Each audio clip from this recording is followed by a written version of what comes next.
Though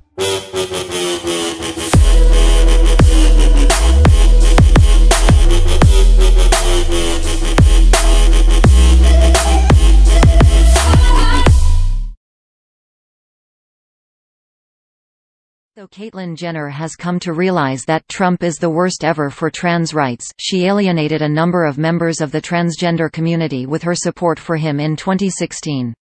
She also isolated herself from members of her own family.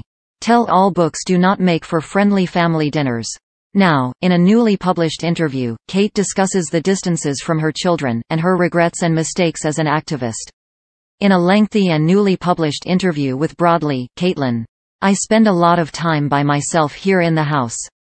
We should note that the actual interview took place last autumn, which was before Cait began to seem inseparable from rumored girlfriend Sophia Hutchins. "I have a lot of children, but sometimes just because of circumstances, maintaining a close relationship with your kids is very tough." She has 6 children, including Kylie and Kendall. She also played a parental role with the Kardashian children, so one could argue that she has 10 children. They all have lives. They've all moved on. Things between Cait and her erstwhile stepchildren have turned downright hostile, and though she still has a relationship with some, like Kylie and Kendall, they're adults doing their own things.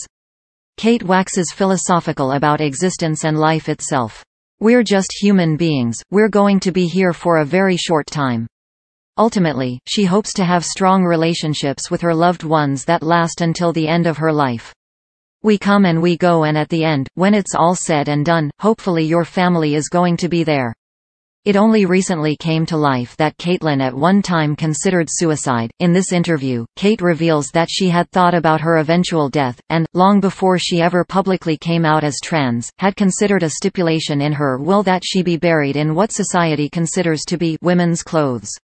Now, that would no longer be a shock. But Cait does share what she expects, or at least, hopes for, when she, as a Christian, one day dies. "I hope when I get up there to the pearly gates, God looks down and says, 'You did a good damn job, you won the games, raised wonderful children, and you made a difference in the world. Yeah, come on in, that's the way I want to go.'" The subject of Cait's conflicts within the trans community, her interviewer herself was trans, and knows this struggle from the inside, absolutely comes up. Cait does acknowledge that she made some mistakes after coming out. "But I never did it maliciously. I just didn't know, you know?"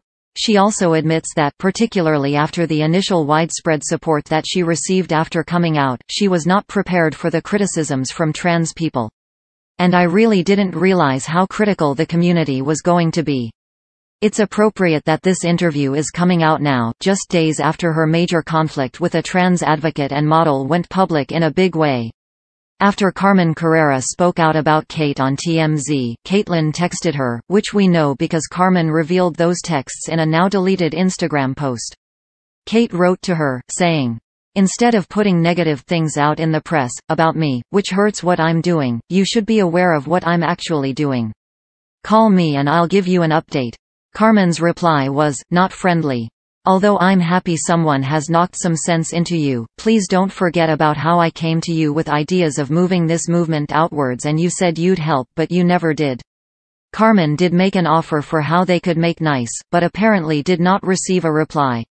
"If you'd like to have dinner to apologize and make it up to me, let's do it. Less talking, more doing."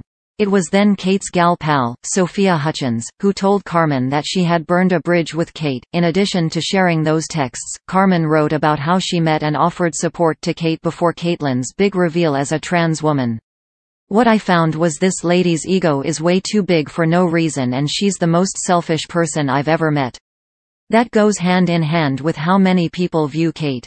She may be marginalized as a trans woman, but she's still rich white conservative woman who may have trouble empathizing with people whose lives are so very different from her own.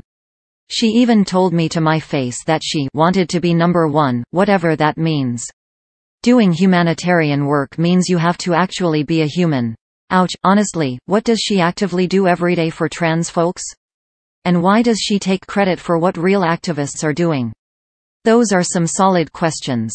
Carmen then calls Cait's qualifications into account. Who even is she? A retired athletic hero turned background reality star, who is now stealing credit from the already disenfranchised. Ow!